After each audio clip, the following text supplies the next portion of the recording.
Halo Sobat Akademik, pada kesempatan kali ini saya akan memberikan tutorial tentang cara menginput atau cara input sumber kutipan di Mendeley Desktop.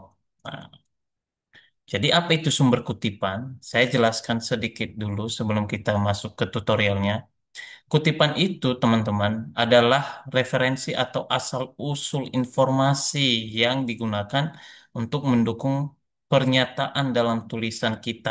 Nah, biasanya itu berupa buku, artikel, situs web, jurnal ilmiah, wawancara, atau karya lainnya yang diambil sebagian isinya saja, ya, baik berupa fakta, ide maupun kutipan langsung. Nah, jadi kita mengatakan bahwa depresi seperti ini. Kemudian apa dasarnya kita mengatakan demikian? Maka harus ada yang namanya eh, data pendukung atau sumber pendukung kita, yaitu sumber kutipan kita. Kemudian apa tujuannya? Kenapa harus ada sumber kutipan dalam kita menyampaikan ide atau gagasan? Ya, setidaknya ketika kita harus menyampaikan atau kita menulis sesuatu, kita sebenarnya itu dari hasil bacaan kita. Maka tujuannya untuk apa? Yaitu memberikan kredit kepada penulis aslinya. Ya, kalau kita mengatakan bahwa depresi ini itu, dari mana kita tahu bahwa depresi itu seperti ini? Tentu kita membaca buku, mendengarkan orang lain dan segala macam. Kemudian juga menghindari plagiarisme. Nah, ini tujuannya. Jadi sekarang ini kan plagiarisme atau mengcopy paste punya pikiran atau karya orang lain itu sudah sering. Maka kita harus menghindari itu supaya kita jangan menjadi bagian dalam orang yang tidak berintegritas atau orang yang tidak menaati integritas akademik seperti itu. Ya, menghindari plagiarisme. Kemudian membuktikan keabsahan dan keakuratan informasi. Artinya kita membuktikan bahwa data yang saya ambil ini sudah dipublish atau sudah dipublikasikan sebelumnya oleh orang penulis sebelumnya gitu. Kemudian membantu pembaca melacak dan memahami lebih lanjut. Artinya, ketika kita menyertakan sumber kutipan, contohnya eh, dosen pembimbing skripsi kita contohnya mau memastikan sumber kutipan kita itu benar atau tidak, ya. Jadi contohnya kita berkata, menurut si A, depresi adalah bla bla bla bla. Maka si A itu kita harus sertakan sumbernya, ya bisa dalam bentuk body note, ya, kutipan body note atau sumber body note, ya. Kemudian ada yang sifatnya catatan kaki, gitu.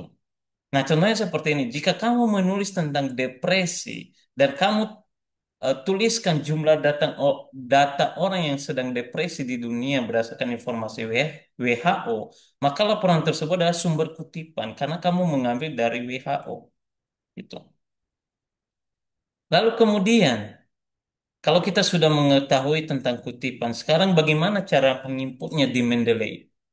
Di Mendeley itu, teman-teman, ada tiga cara ya, tiga cara penginputannya. Ya, ini bisa kita pilih mana yang kita mau. Pertama ada file, kemudian kedua ada folder, dan ketiga secara manual. File itu kalau terbagi juga atas dua, yang menurut saya ada dua, tapi mungkin beberapa rekan yang lain mengatakan banyak. Tapi bagi saya itu ada dua, PDF dan RIS gitu. Nah, PDF itu ketika kita menginput secara file dalam bentuk PDF, maka kita bisa baca. Sebenarnya selain PDF bisa Word juga ya. Nah, kemudian itu kita bisa baca di dalam Mendeley kita gitu. Kalau RIS ini kita nggak bisa baca. Dia hanya berupa file, dia bentuk file tapi nggak bisa kita baca. Bentuknya BibTeX, EndNotes, Reference Manager, dan referensi Word. Banyaklah pilihan tentang RIS. Kemudian folder ini termasuk PDF dan termasuk juga RIS ya. Sorry, termasuk RIS. Kemudian manual. Nah, manual ini ada dua yang menurut saya bisa dikategorikan menjadi dua. Kita menginput secara datanya, data sumber kutipannya satu per satu nih. Ya, kita ketik gitu. Tapi manual juga ada yang namanya input otomatis ya. Kita input otomatis menggunakan apa? Arsip, ID DOI, PMID. Sebenarnya bisa juga sebenarnya ISBN ya. ISBN, tapi harus ISBN itu yang sudah benar-benar kedetek gitu di data Perpusnas gitu. Nah, bisa kita input secara otomatis seperti ini. Walaupun kita memilih manual, tapi kita bisa input otomatis. Oke, kita lanjut. Saya sampaikan dulu informasi apa lagi yang perlu. Nah, ini ada tipe sumber kutipan. Ada 20 teman-teman. Ya, di dalam Mendeley ini nanti kalau kita menginput secara manual, itu dia akan ada tipe jenis kutipannya apa? Ada 20. Saya jelaskan satu persatu dulu ya, supaya kita tidak terlalu jauh melangkah, tapi teman-teman nggak tahu nanti. Oke, nih. Pertama ada yang namanya sumber bill. Nah, bill itu adalah rancangan undang-undang atau RUU atau dokumen legislatif yang belum disahkan. Nah, kalau teman-teman contohnya mengutip bill atau rancangan undang-undang yang belum disahkan, pilih ini. Maka nanti rinciannya akan muncul. Karena masing-masing ini saya jelaskan, masing-masing ini pengisian datanya beda-beda gitu ya. Kalau buku itu sifatnya buku lengkap yang diterbitkan oleh satu atau beberapa penulis, maka kita pilih buku, tipenya di sini nanti. Nah, ini pas kita input manually, maka kita pilih di sini buku. Kemudian buku session, nah, book session. Ini berupa bab atau bagian dari buku yang biasanya penulisnya berbeda-beda ya. Dalam satu buku itu penulisnya berbeda setiap bab. Nah, seperti buku chapter itu bisa masuk di sini. Gitu. Ya, di bagian ini tadi sorry. Kemudian case yaitu putusan atau dokumen hukum dari pengadilan. Nah, kita pakai ini. Kalau seandainya teman-teman punya dokumen hukum dari pengadilan, teman-teman pilih tipe yang case. Kemudian, yang kelima, komputer program. Contohnya, teman-teman menggunakan sumber dari aplikasi, ya. Contohnya, Bible Word. Nah, teman-teman bisa menggunakan komputer program seperti itu. Nah, nanti ini nggak 120 ini saya jelaskan cara inputnya satu-satu seperti apa. Teman-teman bisa nanti belajar. Kemudian conference proceeding. Nah, ini makalah atau presentasi yang dipublikasikan dalam bentuk konferensi akademik. Ya, kemudian ensiklopedia artikel ya, artikel dari ensiklopedia baik cetak maupun daring. Kemudian file atau film ya, film dokumenter, fiksi atau video sebagai referensi. Nah, kalau teman-teman menonton, contohnya kemudian menonton YouTube atau menonton kemudian mendownload, teman-teman menggunakan itu untuk sumber, contohnya tentang depresi tadi, si seseorang yang ada di dalam video itu, film itu, teman-teman dia menjelaskan tentang depresi atau apapun, teman-teman pakai film ini. Kemudian generik, ya, tipe umum untuk sumber yang tidak cocok dengan kategori lain. Itu ya, sorry. Yang 10 itu hearing, ya, dengar pendapat resmi, biasanya dari lembaga legislatif atau pemerintahan. Kita mendengar gitu. Dan hasil dari pendengaran kita itu, contohnya ya, kita mengikuti apa namanya itu, eh, hasil pidato dari presiden, contohnya ya, kita mendengar. Akhirnya kita menggunakan tipe ini. Gitu. Baru yang ke-11 ya, sekarang jurnal artikel. Nah, jurnal artikel ini yaitu dia yang sudah dipublish dan biasanya pre-review. Dia punya proses seperti itu. Kemudian magazin artikel, artikel dari majalah populer atau non-akademik ya. Seperti apa dia? Ya, biasanya bisa seperti apa namanya itu artikel-artikel yang tidak ter OJS gitu ya, tidak direview ya, non akademik gitu. Jadi kita mau nulis sesuatu nih, kemudian kita buat satu website kita, artikel di sana kita muat dan akhirnya itu non akademik gitu. Kemudian newspaper artikel dari surat kabar harian atau mingguan. Nah, seperti Kompas bisa ya, seperti koran juga bisa gitu. Kemudian paten ini adalah dokumen resmi yang telah dipatenkan atau bentuk hak cipta. Kemudian report. Nah, report ini adalah laporan dari lembaga, organisasi atau pemerintah atau dari rekan-rekan ya. Contohnya teman-teman sudah membuat laporan PPL nih. Kemudian laporan PPL ini teman-teman jadikan referensi di bahan skripsi seperti itu. Nah, bisa gitu. Kemudian statut. Nah, statut ini adalah undang-undang atau peraturan yang telah disahkan. Yang tadi bill itu kan yang belum disahkan, sedangkan statuta ini adalah peraturan yang sudah disahkan.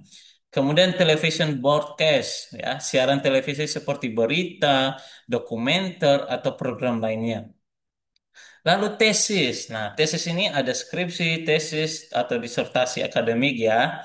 Nah, ini teman-teman contohnya mau mengutip eh, kesimpulan hasil penelitian kakak tingkat teman-teman. Nah, bisa pakai ini ya. Contohnya kakak tingkat teman-teman dia sudah menyelesaikan skripsi atau tesis atau disertasi. Teman-teman mau kutip hasil penelitiannya, seperti apa dia menunjukkan gitu hasil penelitian dan teman-teman kutip menggunakan tipe yang tesis. Baru ada yang ke-19 webpack, halaman web sebagai sumber kutipan ya seperti blogspot dan segala macam itu teman-teman bisa pakai yang tipe webpack. Baru yang terakhir working paper ya, makalah kerja atau draft penelitian yang belum diterbitkan secara resmi. Contohnya tugas-tugas teman-teman, tugas paper teman-teman, tugas esai teman-teman yang belum diterbitkan. Itu teman-teman bisa jadikan sebagai sumber kutipan, ya, gitu. Nah, sekarang kita masuk kepada tutorial atau cara penginputannya. Ya, mohon maaf terlalu lama di bagian ini. Pertama-tama, lihat di bagian sisi kiri ini ada satu kolom yang ini adalah bentuk folder ya, bentuk penyimpanannya seperti apa ya, manager folder gitu. Awal teman-teman mau input data, jangan langsung masukkan di all dokumen seperti ini. Nah, ini kan all dokumen. Tapi teman-teman harus memanage, ya, memanajemen apa ya, file teman-teman gitu. Jadi contohnya teman-teman punya tugas atau tugas akhir lah, skripsi. Contohnya ya, skripsi, maka harus teman-teman buat folder. Cara buat foldernya seperti ini, sorry ya. Cara buat foldernya ada di bagian bawah ini, create folder. Nah, teman-teman klik, nanti akan dia terblok dan teman-teman ketik sumber atau skripsi aja. Skripsi, skripsi, skripsi. Oke, sumber skripsi. Itu ya, sumber skripsi. Oke, kita enter dan muncul satu folder yang sudah kita buat. Ini ya, bisa terlihat di sini. Kita bisa edit di sini juga kalau mau. Tuh. Nah, sekarang kita input. Tadi ada dua ya, ada tiga, sorry. Ada tiga cara penginputannya, add file, folder, dan manual. Saya hanya jelaskan dua aja, file dan manual. Pertama, kita harus sediakan file. Nah, kita harus sediakan file PDF atau RIS. Nah, kita download dulu ya. Saya contohkan ya. Contohnya saya mau buka, saya searching di Google Scholar. Nah, saya searching di Google Scholar. Contohnya ini Google Cendekiawan. Saya searching satu artikel. Contohnya tentang eh, konseling, konseling, konseling PDF. Ya, saya searching dan muncul semua tentang konseling. Nah, contoh ya, saya ambil yang PDF aja yang bisa di-download. Oke, ini. Oke. Semoga bisa muncul nanti ya. Ini kita download aja. Download seperti itu. Nah, kita simpan di mana? Kalau teman-teman juga mau reference apa namanya memanage bagian penyimpanan file itu sangat baik ya. Kita coba manage di sini yaitu sumber skripsi. Kita buat folder baru sumber skripsi. Jadi jangan asal kita menyimpan file sumbernya, teman-teman. Nah, sekarang sudah kita keep ini, kita lanjut ya supaya terdownload. Oke, down ya. Ini baru PDF. Satu lagi, kita kembali ke Google Scholar. Ya, sebenarnya selain Google Scholar bisa ya, teman-teman. Hanya sekarang kita ke RIS. Nah, ini kan ada tadi RIS ya. Sorry.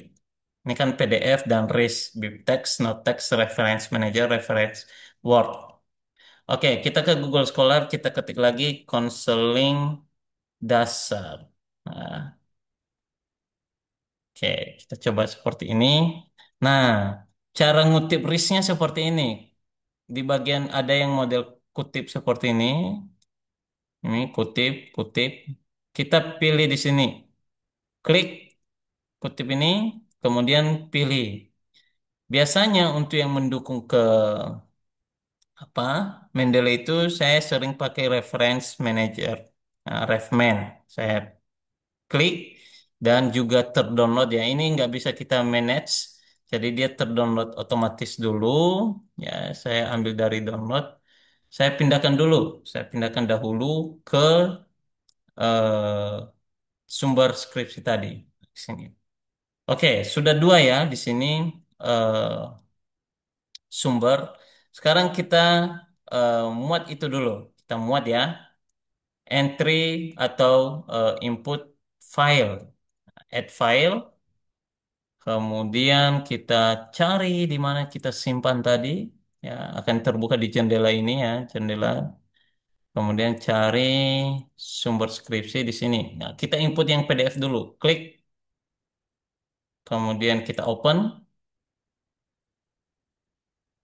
Nah, dia proses. Sekarang sudah muncul di sini. Oke, di bagian sini teman-teman bisa lihat.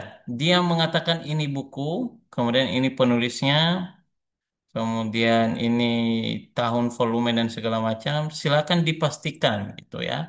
Silakan dicek benar nggak gitu publishernya siapa.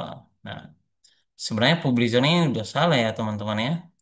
Penerbitnya harusnya Primedia Global. Coba lihat di sini. Penerbit tidak ada. Nah, jadi kalau buku itu sebenarnya kita harus memastikan itu sudah benar atau tidak gitu. Karena biasanya kalau file seperti ini dia menangkap informasi itu nggak pas gitu loh.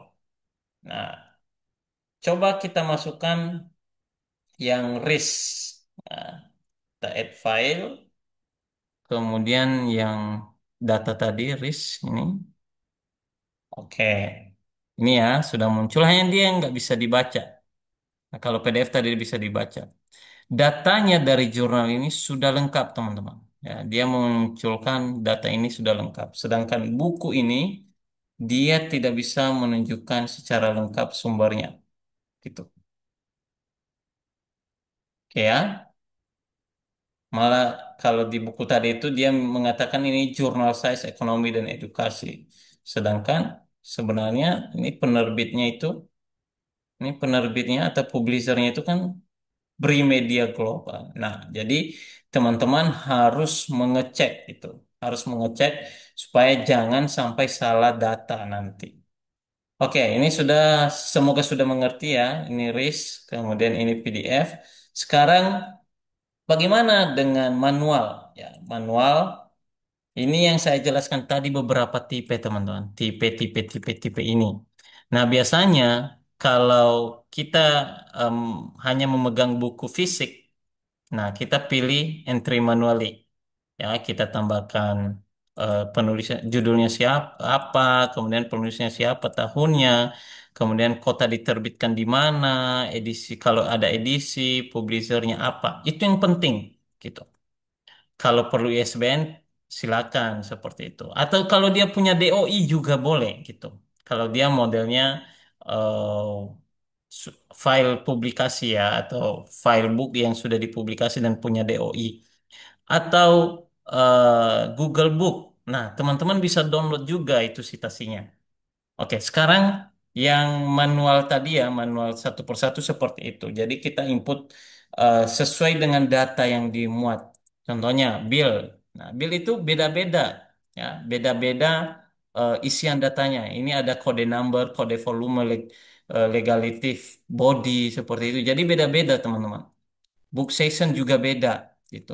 Book session ini chapter berapa seperti itu. Kemudian apa yang sering lagi jurnal. Nah, masing-masing beda-beda pengisiannya. Tapi saya rasa nggak semua harus diisi. Makanya saya rasa kalau pakai DOI atau Chief ID atau PM ID ini teman-teman lebih mudah tertolong seperti itu. Contohnya ya PM ID ini kan dari luar negeri itu. Nah, biasanya jurnal-jurnal di luar negeri mereka menampilkan PM ID. Kalau ada juga jurnal internasional sama nasional yang DOI dan ini yang sering saya gunakan gitu. Nah, sekarang kita coba entry manual secara DOI. Cara menemukan DOI seperti apa, Pak? Atau seperti apa? Itu. Nah, contohnya nih, saya searching eh, ini ya, filsafat dasar dalam konseling psikoanalisis ini. Nah, DOI itu di saat kita masuk tadi di hasil pencarian Google Scholar atau cendekia ini, kita searching dan kita melihat satu judul filsafat dasar dalam konseling, kita mau buka, kita klik itu dulu gitu, baru masuk ke data OJS jurnalnya.